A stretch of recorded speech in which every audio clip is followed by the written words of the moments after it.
Okay.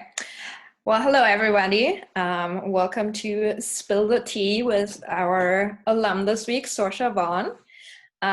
Before we dive into the interview, I just want to give kind of a little bit of an overview. So this event is put on by the Center for Global and Career Education. And we're doing these weekly interviews with alum to have them tell their story, see what is has their path been after Earlham, and just kind of learning from them of what are some opportunities that might be available for you down the road. Through the CGC, we also offer other services. So we do career coaching. If any of you have ever come to our center, we do one-on-one career coaching for a resume, cover letter, job searching, or just general discernment. So this interview might give you some more ideas of what you might want to do. We also have several other events coming up. So we have a graduate school fair in October, on October 7th. And so just keep an eye out for all of these things. They're all in Handshake. If you've never been in Handshake, check that out. You can access that to the heart. And so just kind of a little bit of an overview of who we are.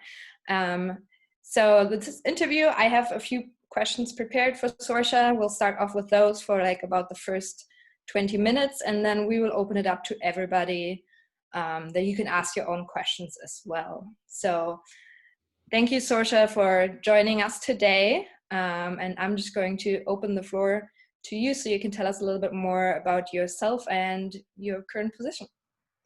Great. So first of all, I just have to say that anything I say does not represent the views of the federal government, nor does it represent views of Peace Corps or the Environmental Protection Agency. They are all of my own opinion. And that's a little something I just have to say in order for me to be allowed to do this interview.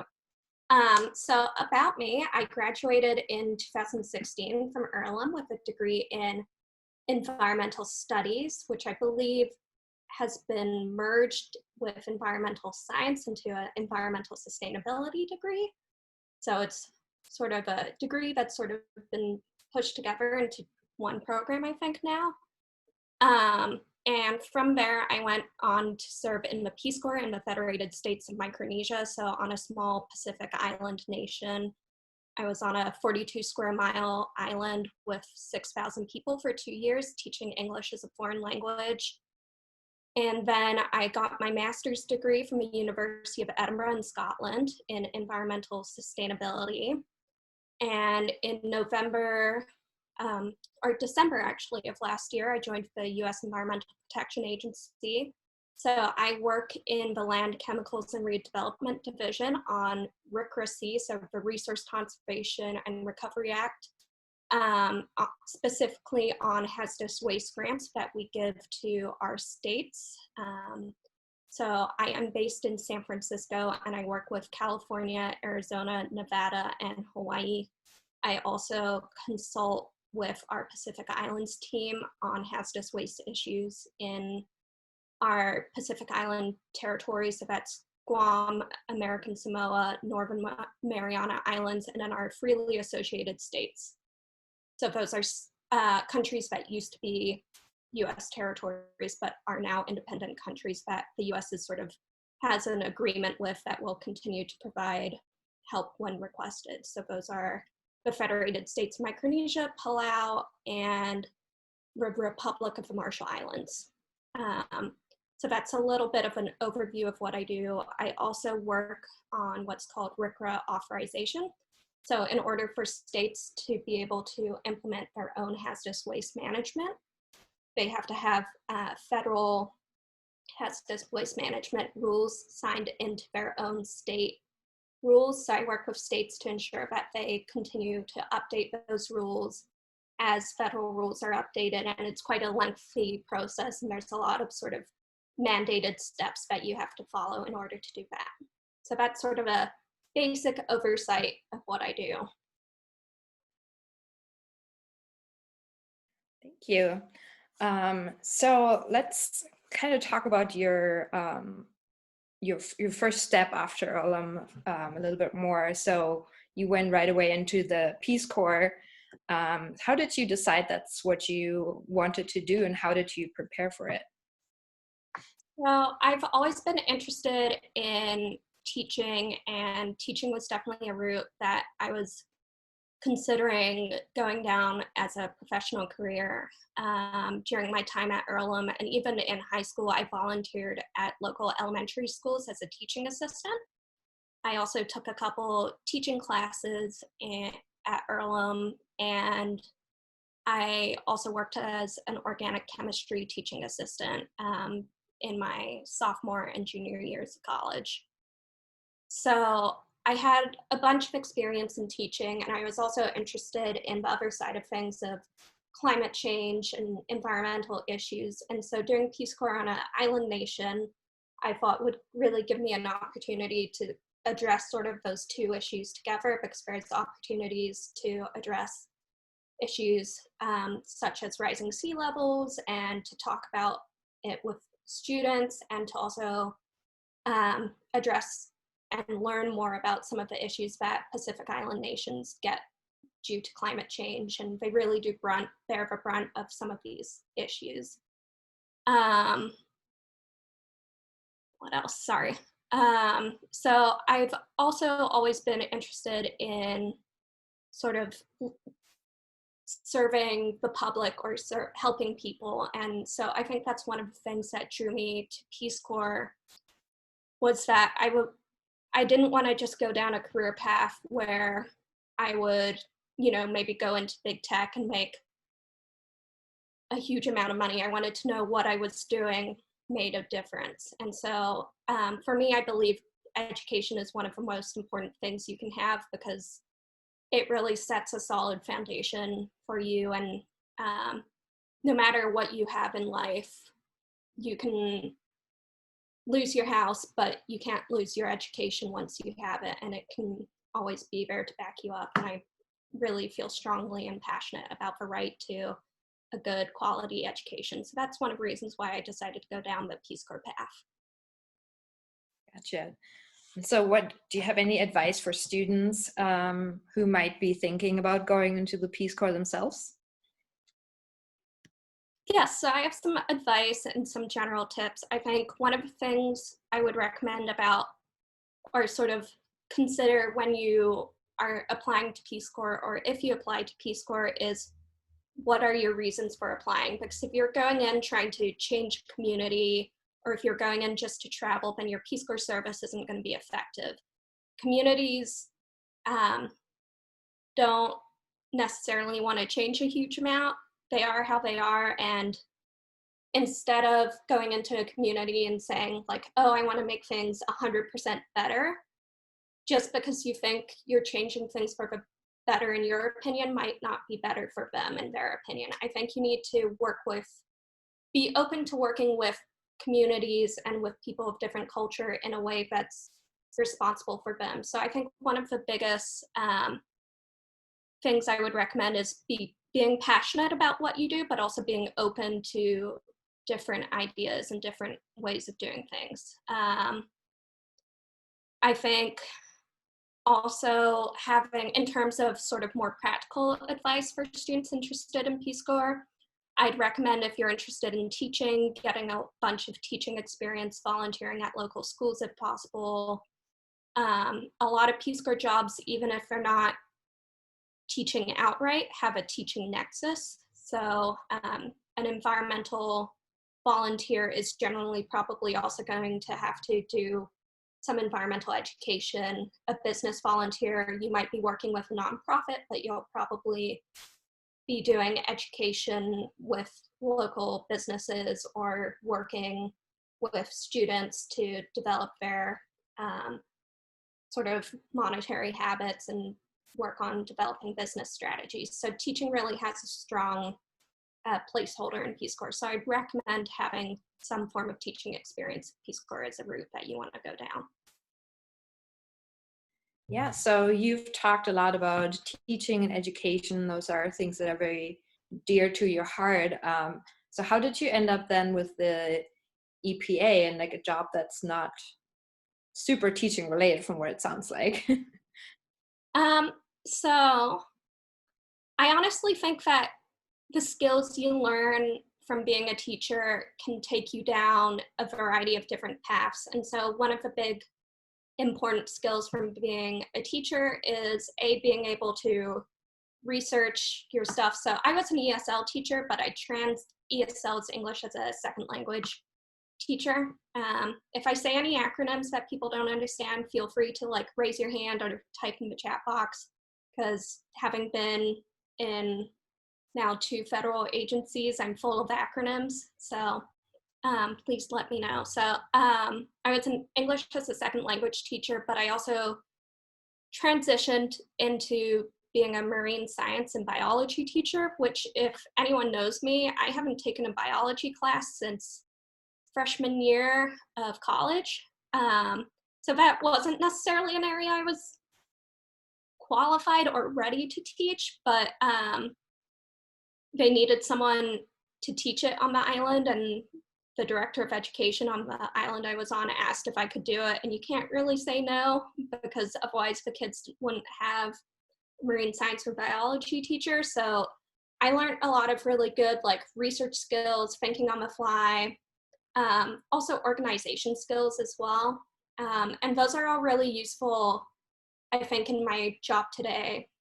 So one of the things I do working with grantees, there's a lot of communication involved, and there's a lot of very complex federal regulations that grantees have to sort of live up to, even if they've done, I mean, these state grants have been going on since I think the 80s now. So these grants are, pretty old grants, and they're continuous grants because they're for our states. But our rules and regulations are updating constantly. So you have to be able to put complex terms into manners that your grantees can understand and really be effective at planning. And so I think that's some of the sort of skills I took with me into this job. In terms of sort of why I made the change, I have always loved teaching, but I think I realized that it wasn't necessarily for me. I wasn't feeling as challenged as I wanted to feel. So, I mean, in this job, I definitely feel a lot more challenged. RCRA, or the Resource Conservation and Recovery Act, there's a whole bunch of rules and regulations. And I mean, even people working on RCRA for as long as it's been around still don't necessarily know all of the rules and regulations. It's one of those big sort of bulky federal rules that take a lot of time to learn. So there's always something to learn, and it challenges me intellectually in a good way. So I think that's sort of one of the reasons why I really like working on this job, but it also, teaching was a really great experience for me, and I'm really glad I had that experience. Yeah, cool. So after your Peace Corps, you didn't immediately go into this job. You went and got a graduate degree in Scotland, right? In Scotland. Yeah, so how did you decide to do that? So I decided to do a master's degree after talking to a few people sort of in the environmental policy field, who recommended, in order to sort of get a job in environmental policy, it's easier to do so if you have a advanced degree. And this isn't always the case depending on what you're looking at, and advanced degrees work for some people and they don't for others. So I'm not saying you have to go get an advanced degree, it's just the path I went down. I'm also very fortunate in that I have dual citizenship with Ireland, so I was able to study in Scotland without a visa. So that was fortunate for me. So that was part of the reason why I decided to go to Scotland, was I was able to study there without a visa, and I was able to use my European citizenship to get European rates as opposed to international student rates. So it was cheaper for me to go to Scotland to get my degree than do it in the US, but that's not necessarily the case for everyone. So those were sort of some reasons why I wanted to go to Scotland. University of Edinburgh is also a really great research-based university. And I really enjoyed my time there, and my professors there were really great, and I learned a lot from them. I also was able to explore fields other than environmental sustainability. So I took a disasters course, which sort of talked about environmental disasters and sort of the connection between disasters and human population, and how various factors impact how severe a disaster is, such as wealth, socioeconomic status, gender, race, class, et cetera, et cetera. So it really gave me the opportunity to branch out and explore a couple different fields before specializing for my master's thesis. And at the end of the day, it really did help me get my job here at the EPA. The job I applied for and got at the EPA was only available for people who had a master's up. So it did help me at the end of the day. Gotcha. You just reminded me of, I was a sociology major in undergrad, and you just reminded me of a sociology of natural disasters class that I took, and we talked about a lot of those things too. So that was really fascinating. So yeah, can you just tell us a little bit more about just generally working for a government agency, and what do students need to know if they're interested in going into like public service government work? Yeah. So I think first I'm just going to very quickly talk about the application process, because I think the federal job application process is different from most other types of work that you'll apply for. You have to have a federal resume, which is different from your standard resume. Federal resumes are often multiple pages long. I sat on a hiring committee recently, and I saw one that was 10 pages long, and that's perfectly acceptable if you have that career history. So it's a different type of resume to write. I think it's also really important to make sure that you look at the qualifications section in the USA job listing and really address the key points that they want you to address in there, because they do a pre-screening before they send the resumes on to a hiring manager. And if you don't address those points, you're not going to get through the pre-screening, even if you are a really good candidate. So it's really important to really carefully read through that qualifications list, and careers should be able to help you out with that. Or I forget the acronym, but CGCE. everything's changed since I've been at Earlham, I feel like. So. Yes, a lot. So I would highly recommend going to them for advice if you need help with that. In terms of working for a government agency, you are working for the federal government, so there's certain rules and regulations that you have to comply with. For instance, we can't talk about politics at work unless it pertains to our job. There's a act actually called the Hatch Act, which sort of governs how federal employees can be involved in politics. So if you're a very political person by nature, I would recommend at least looking over like a Google summary of what the Hatch Act is before you start working at the federal government, because there are certain things that you can and can't do. There's also, I mean, it's a federal government agency. There's a lot of rules and regulations you also have to follow.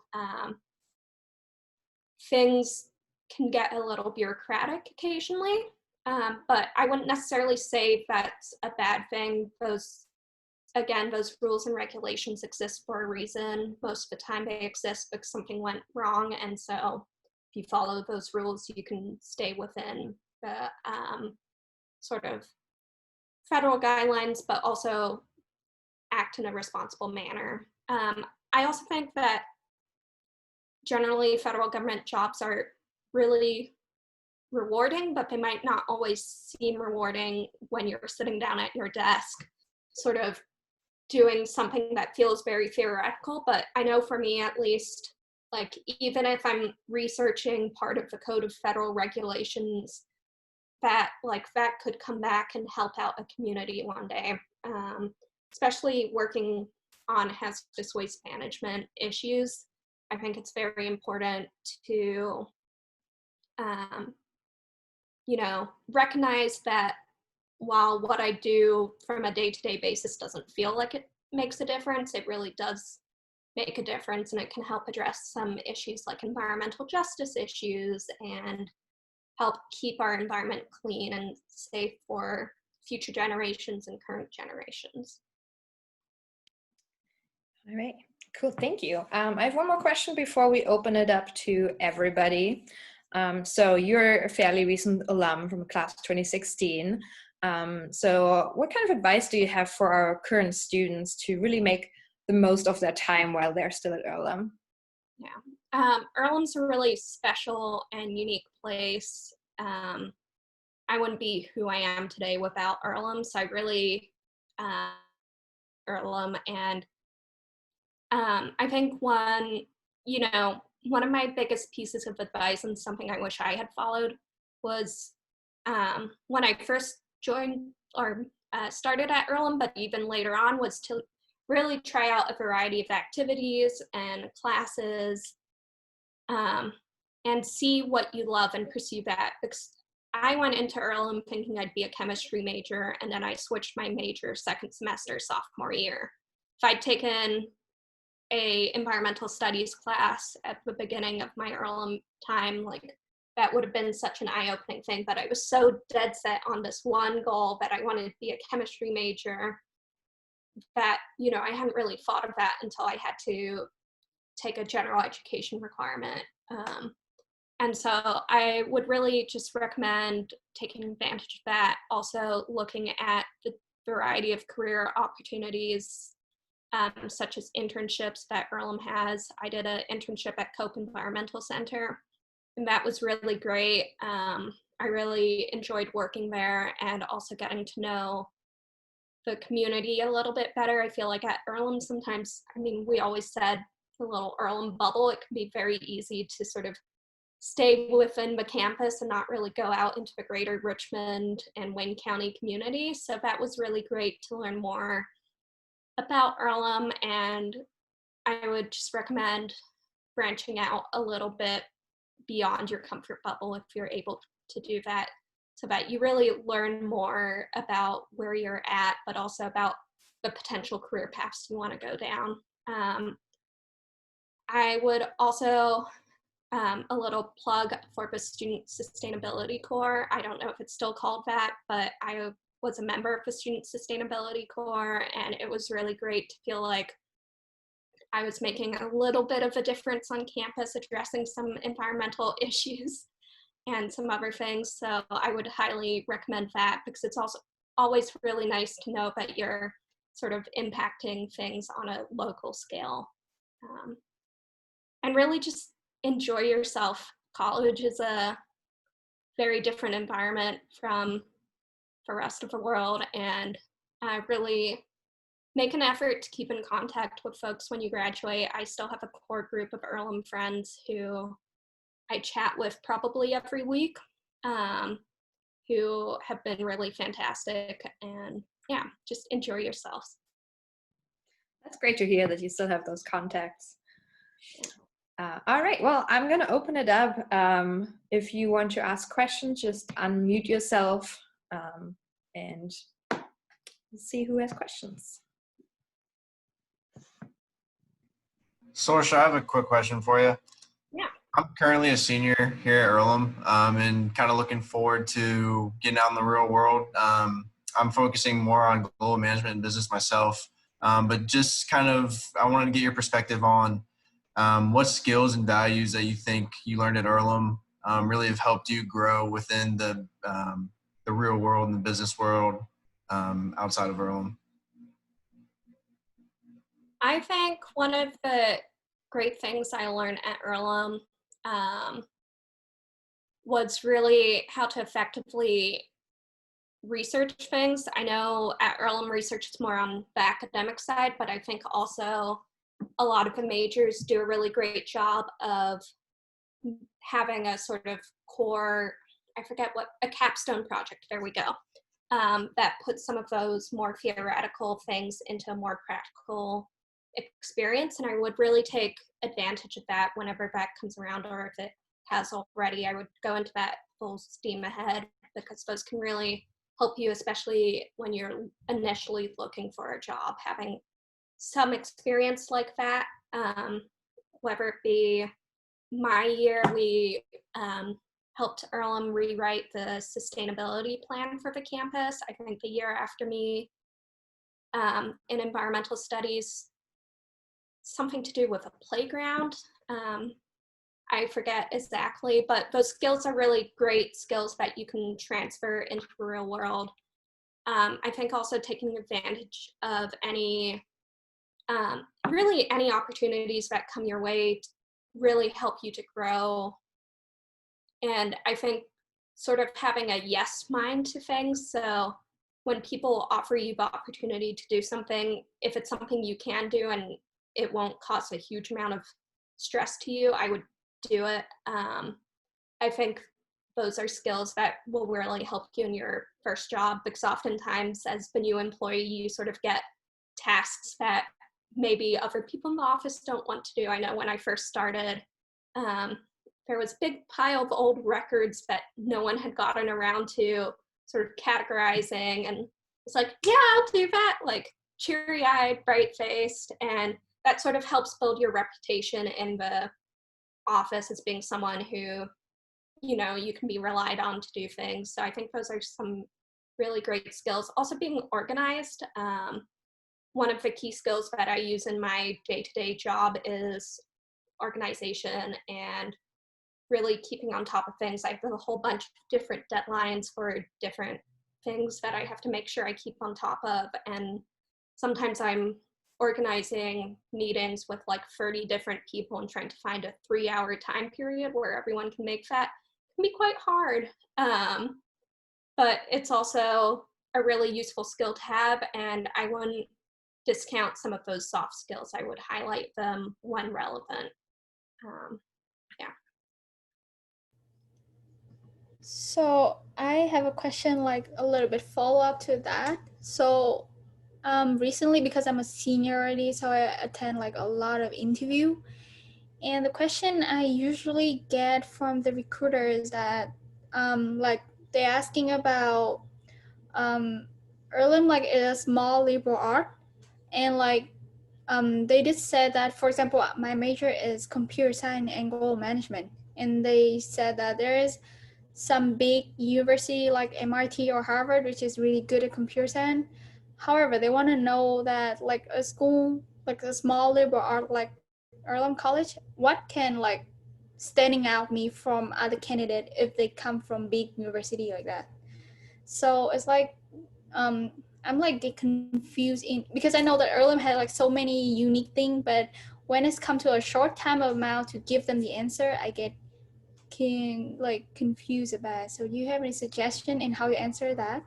Yeah, I mean, I think one of the great things about Earlham is that it doesn't, you don't, while you do specialize in like 1 or 2 subject matters, depending on how many majors you have, you also get a really holistic view of the world. So while you'll be working on a specific, let's say, software or hardware problem with computer science, you can also take a overarching view of how addressing this problem could impact the company's business strategy or something like that. Or so I think really saying that, yes, while we aren't MIT or Harvard, Earlham is it's a great school. I mean, our computer science program, I don't know a huge amount about that because I was an environmental studies major, but I think one of the beauties about Earlham is that it teaches you to not just look at one thing, but to look at the thing as a whole, right? And I think really emphasizing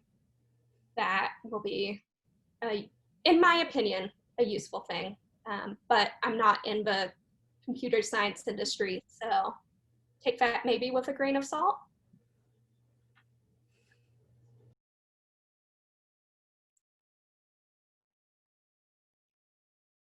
We're practicing Quaker silence now.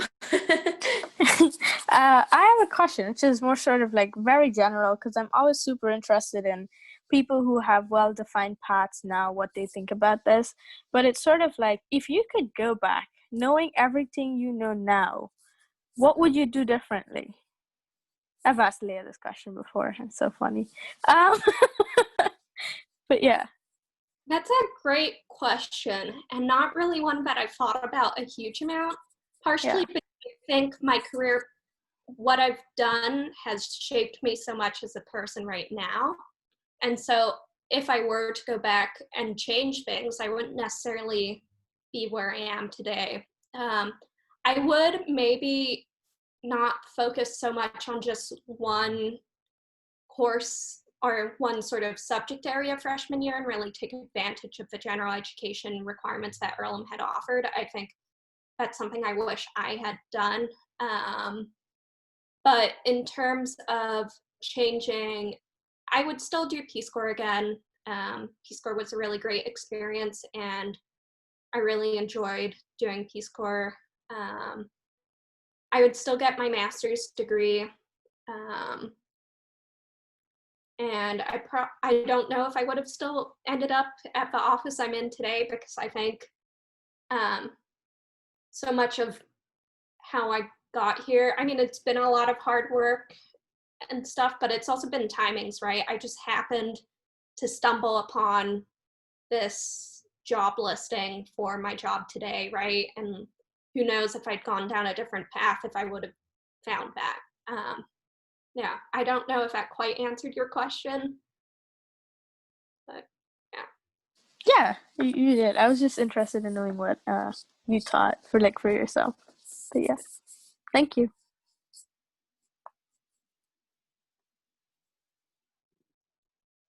Sorcha, I'm interested of how has your work been impacted by the current pandemic that we're in?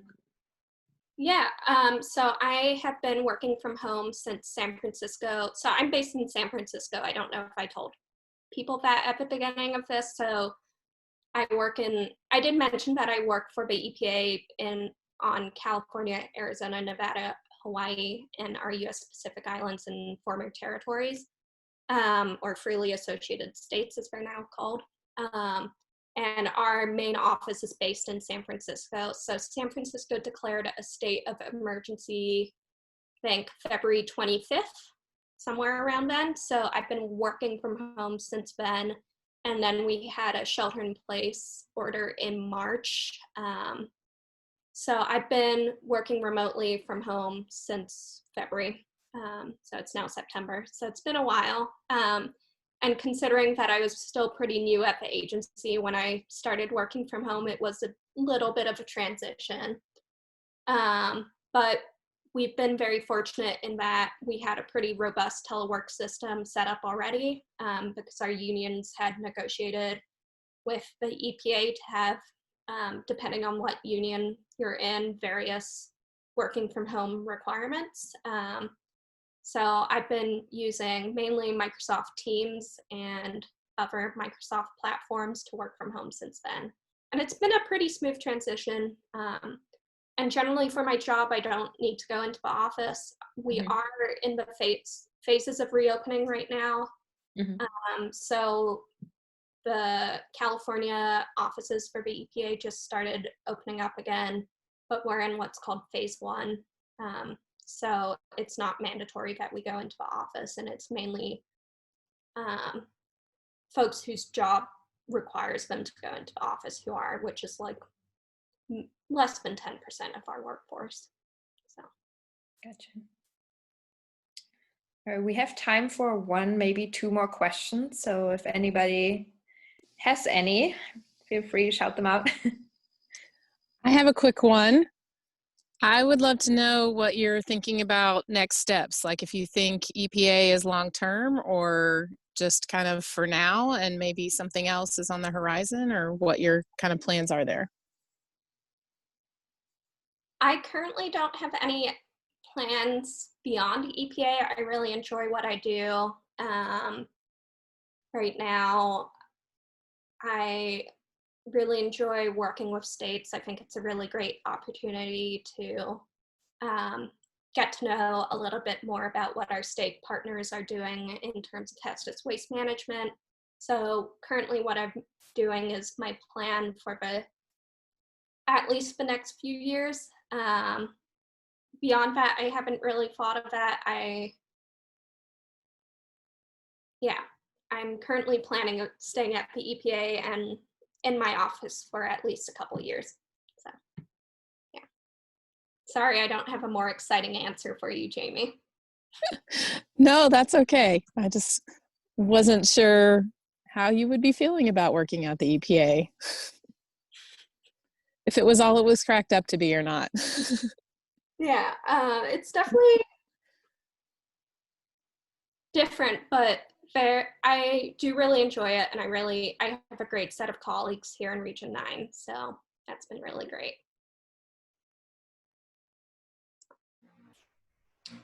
Sorcha, what does your day-to-day work life look like? So on a normal work day, what do you do? On a normal work day, what do I do? A lot of meetings. So depending on what day of the week it is, I could have phone calls with some of our state partners. So we have regular phone calls as per grant requirements for certain grants, but also for state authorization. If I'm working on state authorization, I'll be reviewing a lot of state documents in order to make sure that they're up to federal codes, meeting with my colleagues to make sure various grant requirements are met. I also have a couple of research projects that I'm working on, but yeah, a lot of meetings and a lot of sort of independent research and independent work at the same time. Also some collaborative group work. I know everyone sort of hates group projects at college. I know I definitely did, but I think developing those skills are really useful for the workplace, because a lot of what you do at work is going to be a group project of some form, at least in the federal, or my experience in the federal government. You're going to be working with a whole bunch of different teams. I also have some cross-divisional meetings, so meetings with folks on other divisions. So I'm in the Land, Chemicals, and Redevelopment Division, and sometimes I'll have meetings with folks in the Water or Air Division or our